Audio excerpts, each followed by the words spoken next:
This is 10 years of brutally honest fat loss advice, so you don't have to waste the time that I did. You don't have to make the mistakes that I did, and so finally the results that you get is sustainable. You can lose the 20, 30 pounds that you need to, and you can live 20, 30 years longer with your family and everybody that you love. I've dedicated my entire life to the health sciences.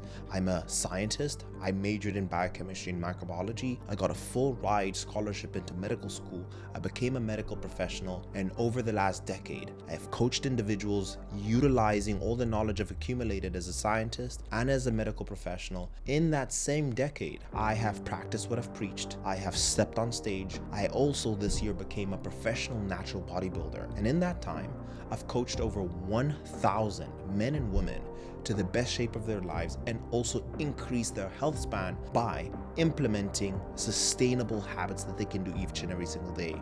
In this video, I am going to share with you brutally honest advice so you can bypass all my mistakes, bypass all the mistakes of my clients, and so that you can finally be in the shape of your life and live longer and healthier. Let's get straight into it. The first point is losing weight is very easy. Losing fat requires skill. Let me explain. Sitting in a sauna for 10 to 20 minutes can result in weight loss, right? As a result of water weight loss. Or you could go through a juice cleanse or cut carbs to lose weight.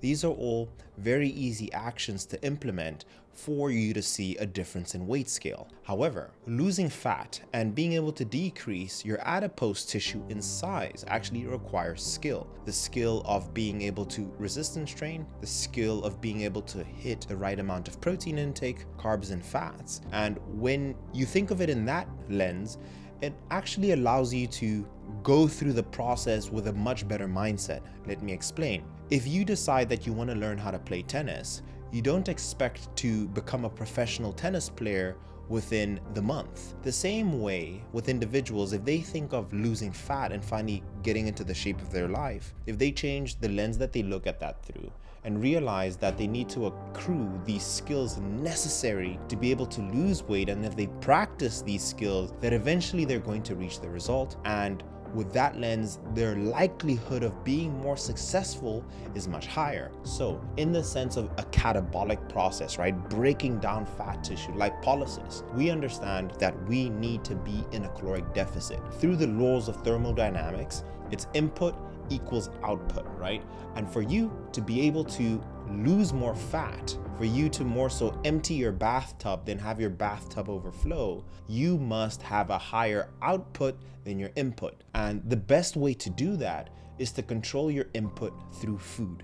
The diet is always going to be king, because in 2 minutes, you could eat 500 calories worth in a cookie, and that could take you the equivalent of 1 hour of cardio. So there's never going to be a way for you to outskill the ability of you eating in a couple of minutes versus the exercise, which just requires so much more time and effort, which is a limited resource, as opposed to just being able to control what food you put into your mouth at base level. Being able to lose weight, all about being able to control what goes into your mouth. When you say it in that way, it sounds very, very simple. Now, to be able to make sure that you're not losing muscle and that you're losing fat, the best formula to be able to do that is a high protein diet.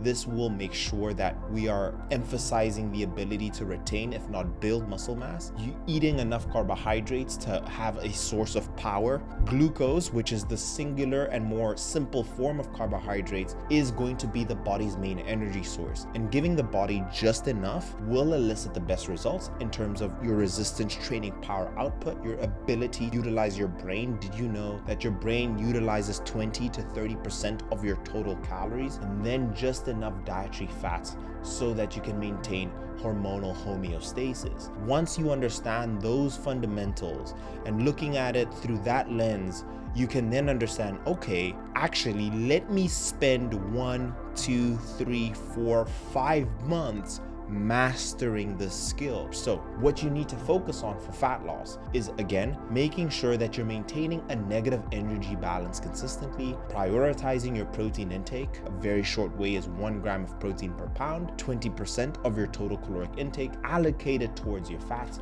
and the remaining calories towards your carbohydrates. So that is the first thing. Losing weight is very easy, right? You can do all these crazy things, but that's when you end up skinny fat. And this is why Ozempic has become so popular, because all Ozempic does is that it makes you eat less. And most people's result is fat loss to a degree, but you become very frail and very skinny, and you don't like the way you look and feel. And therefore, a lot of people always try and get off of that medication. And the worst part about Ozempic is that when you stop taking Ozempic, then all of a sudden you regain the weight, because now you still haven't learned how to control all those variables that I mentioned initially. The second point that I want to touch on is your North Star. And what I mean by this is that over the thousands of clients that I've worked with and seen results with, I've also spoken to 10,000 people who've wanted to work with myself. And the big factor that really decides if someone is successful or not is their North Star. Let me explain.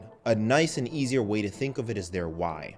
So you have two individuals. This person A says, hey Mike, I just want to get a six-pack because I want to look good. Fair. However, the second person who says, Mike, I want to get in amazing shape so my kids can be proud of me and my wife can find me attractive. This person has a much stronger North Star, right? And why this is important, and understanding what your true North Star is that when you find yourself in a position where you need to make difficult decisions, your friends are out drinking, or you're at a restaurant, feel like having a cheat day, or you want to have a bite of your wife's meal, you'll always think about your North Star and what your overarching goal is. And if your why is quite shallow, most of the times you're very comfortable choosing against that decision that doesn't associate with the result that you want.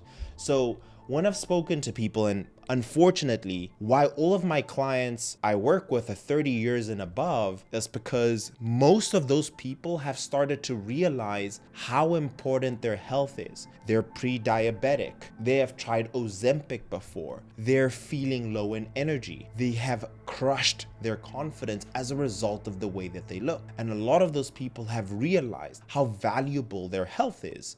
Right? That is why most of those people tend to see results. Now, again, the person who just wants a six-pack, those people also have an equal chance of seeing amazing success. But if you're the person who's still watching my videos and you still haven't gotten results, a big thing to look at is what is your North Star and why are you doing it? Now, you may be now asking, okay, Mike, so what? If I don't have a strong North Star, I shouldn't try and transform my body? No, you can create your own North Star. Right? So very easily can you decide, you know what, I want to have a photo shoot and book it. Something that's very popular now and a North Star I've created for myself is planning for a show. To be honest, I gained nothing from stepping on that stage for 2 minutes. However, it allows me to have a solid end date. And also, the fact that I'm going to show my physique to a crowd of people allows me to think whenever I go out for dinner and everyone is having a dessert to be able to make a choice. Hey, I have a show that I need to be able to show up for. A person with a stronger North Star is more likely to make the correct decision. So if you realize that you keep on failing on your goals, it's time to think of like, why are you doing this? Start looking in the mirror and ask yourself, why am I doing this in the first place? And why do you want to? And if you don't have a strong reason to, get your family involved, pick a show, get a coach, book a photo shoot, or book a holiday, and you can create any North Star. And when I speak to clients who first want to work with us, this is our first question. What is your main motivation?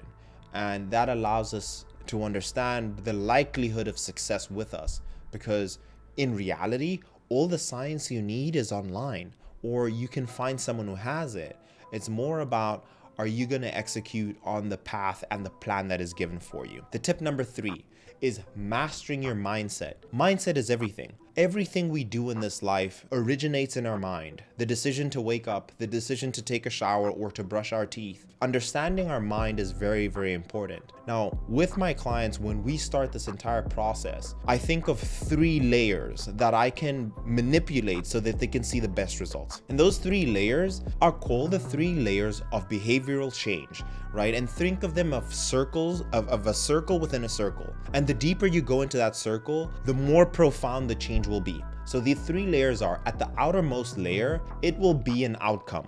The second layer will be the process, and the innermost layer and most important layer will be the identity. So to give it to you in the space of fat loss, is the clients that are very focused on an outcome, like a weight scale. Those people tend to be very fixated on the wrong things. They're looking at the weight, they're getting stressed because they're seeing their weight scale fluctuate up and down. They're very impatient. Compared to the client that I can actually get to think about the process of the things that they're doing.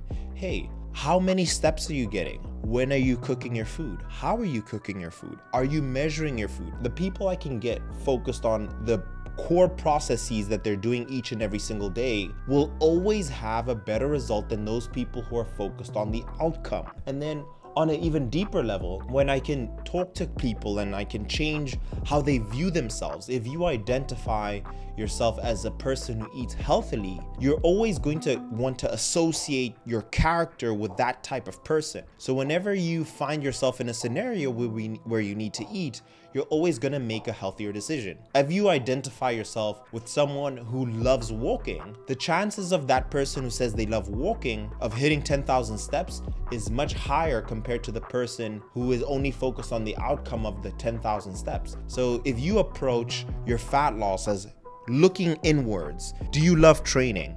Do you love walking? Do you love cooking healthy food? All those processes are much more important to change in terms of your mindset compared to being focused on what number you get on a DEXA scan versus what number you get on a weight scale.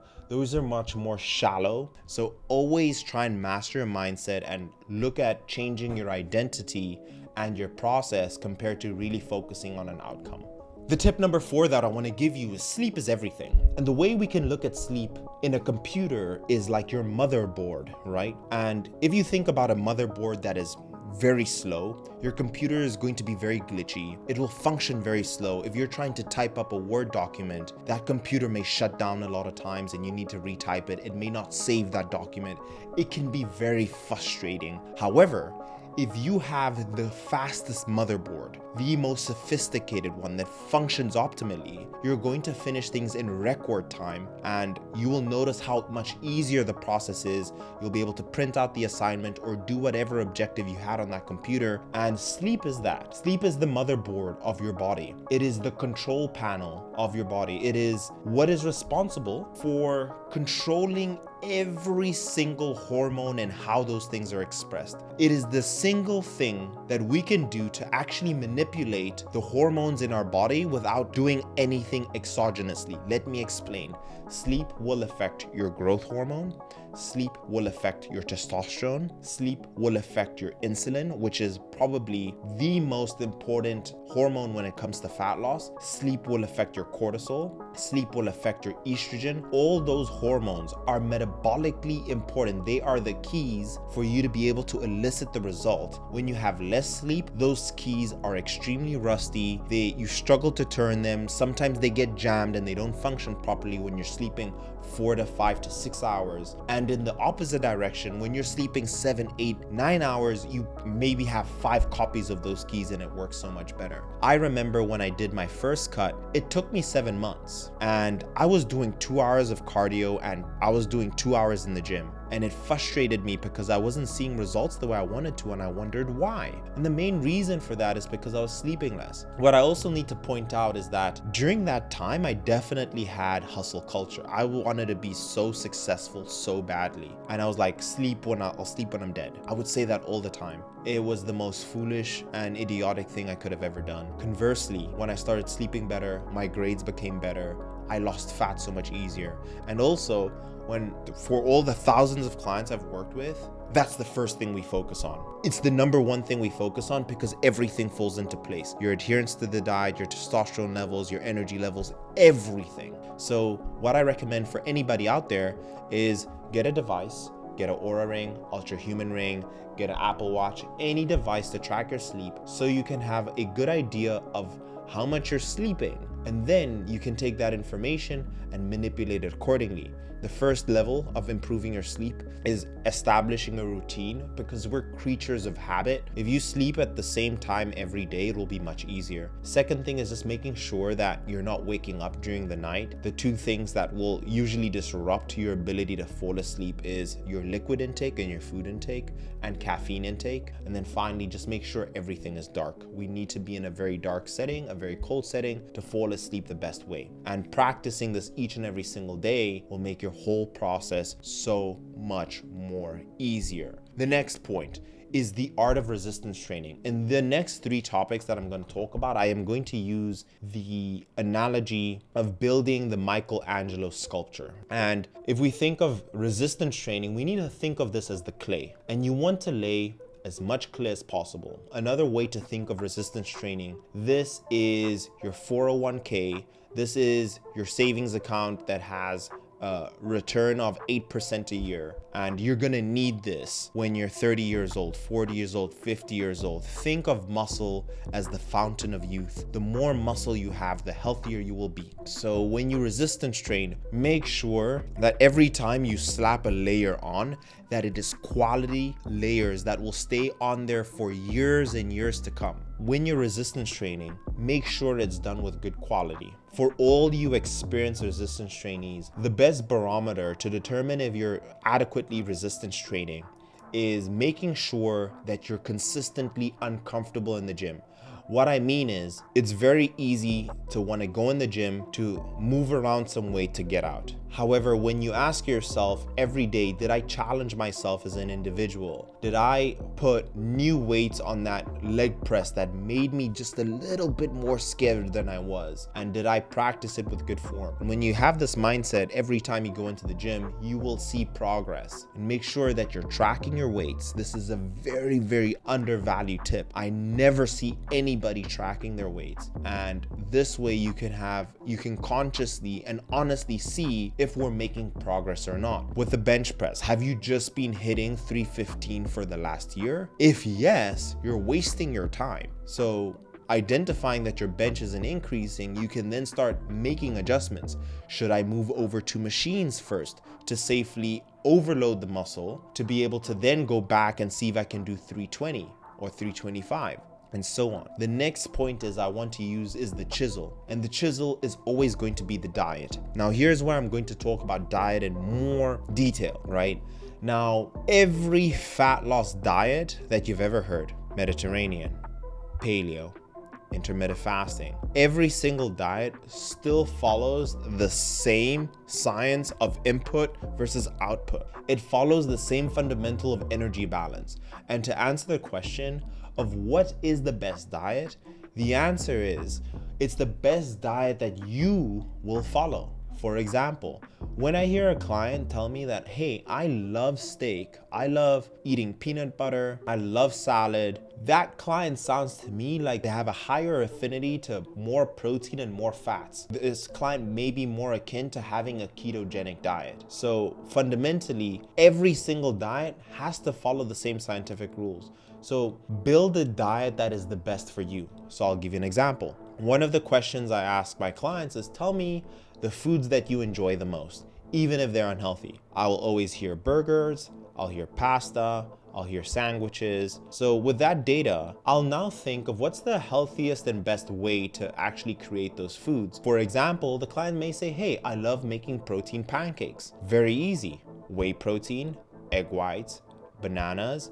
0-calorie syrup for breakfast. And then the client says, hey, I love burgers. All you just need to do is a better macronutrient-based burger. So you can go to the shop, look for better calorie buns, look for leaner ground beef, and look for better calorie sauces, right? Fundamentally to build the best burger. And then instead of eating with bacon, you can have turkey bacon. Instead of having a whole egg, if you like eggs in your burger, you can have egg whites. The best thing I've ever seen is that it's 80% whole foods and 20% a meal that you like. So download an app like MyFitnessPal, Lose It, or Macro Factor, and they'll actually give you your macros, and you will see that over a month or 2 months, your body will look so much better just because you are following a diet that you have control over and that it's consistent. And the way I can describe this is that with this chisel, you have a chisel in your hand now, it becomes sharp when you're tracking the calories. It becomes even sharper when you're hitting your macros. And now you need a hammer. And that brings me to my next point, and point number 7. The hammer of this chisel is going to be consistency. So when you go through a consistent week of tracking everything and hitting every macro, that is one strong Thor swipe at the chisel with a strong hammer. If you decide to go perfect, you're not going to make a mistake for the next 16 weeks. You're going to hammer the most efficiently you can, and you're going to get the result the quickest, compared to the person who makes more mistakes because they're going to have less power every time they chisel, right? So those are the 3 main factors that you want to think of: layering on the clay, having a good chisel through the diet, and then hammering at this sculpture. The only thing you require is time. And that's what I tell my clients is like, hey, we figured it out, right? You're seeing details in your body. Now to have this fat removed, we just need to take time. And you're gonna see it come off slowly and surely as you chisel this fat off. And that's the way you need to look at this whole process, is that you're developing a skill and you're slowly chiseling away at the muscle. Which then takes me to supplements. 90% of the supplements out there is total bullshit. You don't need them. But let me explain, because I also take quite a bit of supplements, and I am more so a person who loves to be optimized. The only 3 supplements in my book that you need for fat loss is the following: a whey protein, and again, it is supposed to supplement the ability if you're not hitting your overall targets. So for example, you're 200 pounds, you're supposed to hit 200 grams, but you only have hit 180 grams. Being able to take a scoop of protein and hitting 200, that's where a protein shake comes in. It's very convenient to carry, it's easy to travel with, and it just makes sure that you hit your protein intake. And I believe protein is by far the most important macronutrient. It's pre-digested. What I also love about a whey protein is that it is highly variable. You can use it in different foods. You can have protein in your oats. You can have it as a shake. You can add it into your pancakes. You can add it into making a sweet snack. Number 2 is the most researched supplement on the world, and that is going to be creatine monohydrate. You just need 5 grams a day. Creatine monohydrate's main objective is to help you with an improvement in your power output. What it does is that it allows you to develop more ATP, which is the energy currency of the body, and it allows you, instead of doing 10 reps of an exercise, it can allow you to do 14. Or instead of you doing 315 on the bench press, it can allow you to do 320. Taking more creatine is shown to have cognitive benefits amongst many, many different supplements. Will it make you lose hair? Research has shown it does not, and it is safe to take, right? Can you get creatine from other foods? Yes. It requires a high consumption of those foods for you to hit that creatine. So 5 grams a day is more than enough. For individuals who may have some GI disturbances, maybe just reduce it to 2.5, or take 2.5 grams in the morning and 2.5 grams in the afternoon, and just take those consistently. And then the final supplement I feel that is the most important for fat loss is caffeine. Everywhere, every corner you go, there's a coffee shop, right? This supplement is wildly used, and caffeine has multiple benefits. The number 1 for fat loss is appetite suppressant. The second one is that it improves your energy endurance, right? So if I give you more caffeine, you're going to be able to do more, you're gonna have more energy. And research has shown that a certain amount of caffeine also has a lipolytic effect, the ability for you to break down fats. And I've just noticed that, again, losing fat is all about eating less, and when you drink more coffee, you will eat less. Just be careful with the consumption of caffeine. Caffeine has a thing called the insurmountable tolerance, right? So your body will get used to a cup. For you to get the same effect, you're gonna have to drink 2.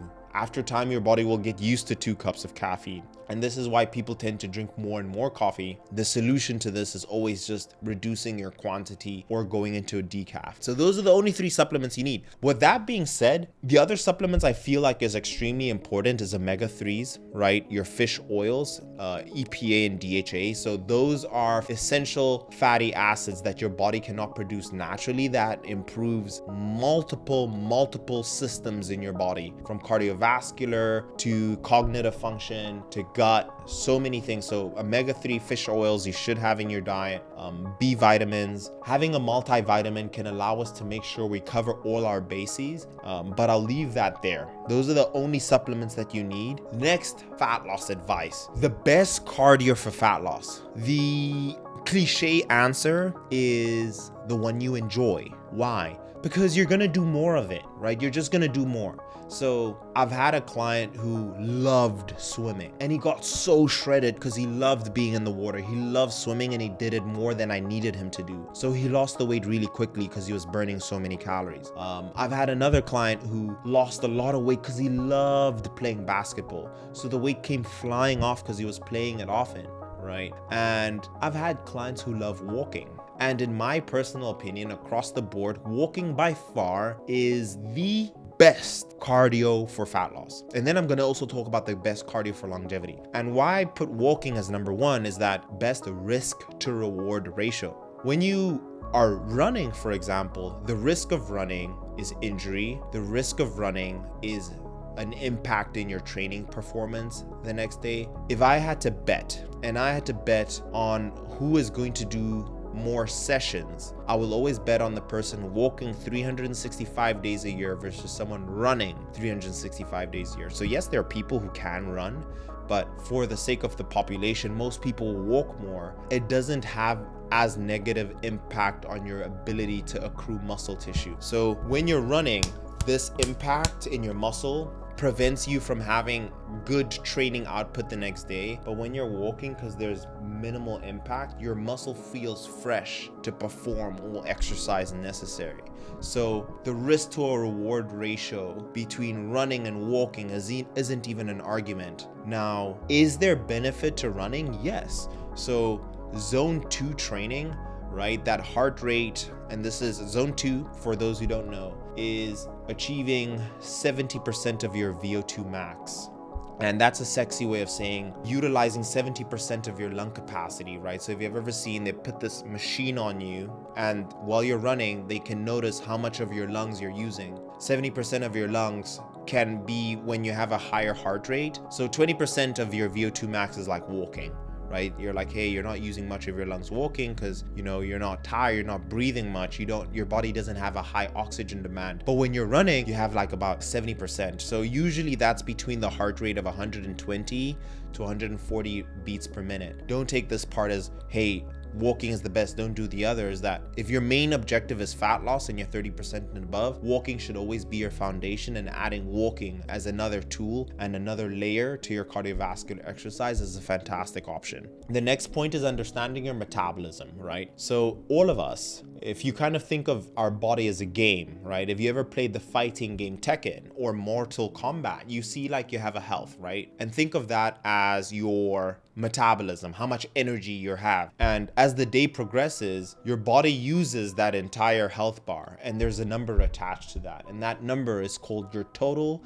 daily energy expenditure. And that entire bar is consistent of different factors. The biggest one is your basal metabolic rate, which is all the calories your body's burning, like just being at rest. So if I stood here and laid, the calories I'm burning from my heart beating, from my brain thinking, and that can be 70% roughly of all the calories you burn. So why this is important, a male who's 6 foot compared to a male who's 5'5" is going to already automatically have a different BMR, because it takes more energy to sustain a bigger man compared to a smaller man. And the same applies the difference between a man and a woman. A man has a bigger body, higher BMR compared to a woman, smaller body, smaller BMR, smaller heart, smaller brain, etc. Right? Is this the point I want to make? The second biggest factor is a thing called your non-exercise activity thermogenesis, which is just all the calories you burn through the day that is not through exercise. And that's standing up, that's sitting down, clipping your nails, fidgeting. Like, it's all the miscellaneous things you do that actually plays the biggest role.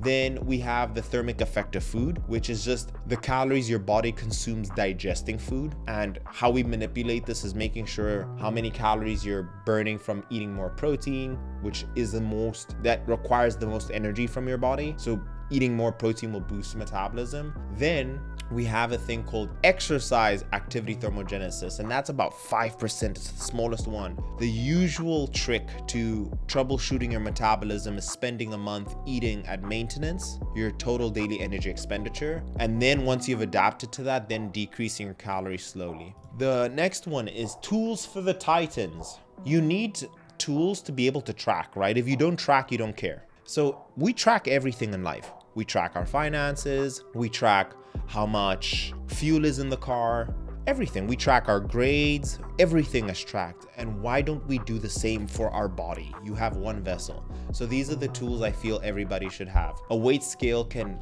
help you understand the trends of your weight on a week-to-week basis. So this will help you understand the trend. Having a food scale can also help you make sure that you're really eating the exact quantities of the food that you have to be eating. Otherwise, when you're eyeballing, there's a higher degree of making mistakes and really messing up and wasting your time. It's the second tool that you need.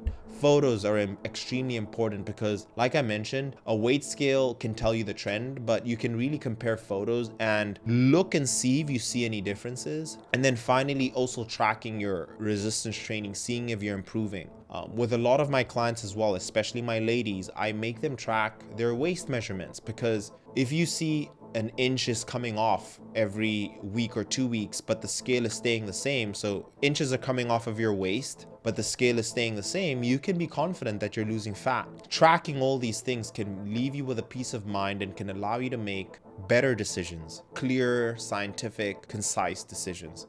Next one, stress. Cortisol is one of the biggest culprits to fat loss. Cortisol is the opposite to like testosterone, right? So testosterone helps you build muscle, helps you lose fat. Cortisol actually helps you gain fat and helps you lose muscle, right? If you have high levels of cortisol. So stress can actually play a massive role in easing your ability to see results, right? So being mindful of like stress, and this is why I tell people don't stress about like weights and like what the weight scale is. Sometimes that stuff can be unproductive. Like if you're getting frustrated and annoyed and anxious when you need to check your weight, that can be actually really bad for you. You need to pick out like what is it that is actually stressing you out? Like what is it, and removing that. So I'll give you an example. I had a client, we spent 2 weeks and he wasn't seeing results. I just said, hey dude, like what's going on? Like we're doing everything right. And he just said, hey Mike, you know what? I hate taking photos of myself. And I was like, hey man, I understand. Let's stop it. Like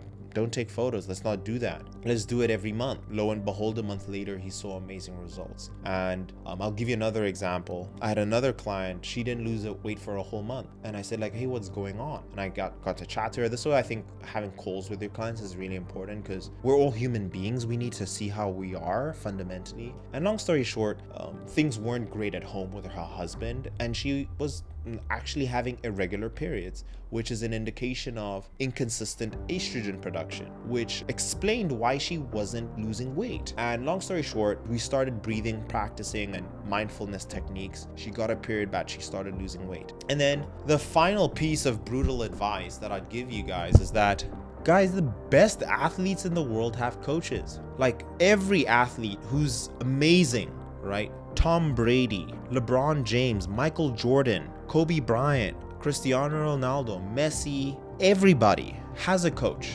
Why? We need an objective eye, an eye that can look at us unemotionally and look at us from a third perspective and tell us what they think we should work on and what we should focus on is invaluable, right? Those athletes that I just mentioned are in the 0.001 percentile of talent, but a coach can give you so much direction that can allow you to get to a location so much quicker. A coach can be the best GPS that you can have, and that can allow you to get to the best results that you can. So getting help, I have a coach, my wife has a coach, 2 different coaches, because we understand the value of this. And I've actually noticed that the most successful people actually have a coach, and it just doesn't have to be in health and fitness. It can be in anything that you want to excel in. Playing the guitar, driving classes, whatever it is. So if you're not seeing fat loss, get a coach and pay for it, and pay for what you feel is what you need and where you feel like you're going to get the best attention and the best quality. Goodbye.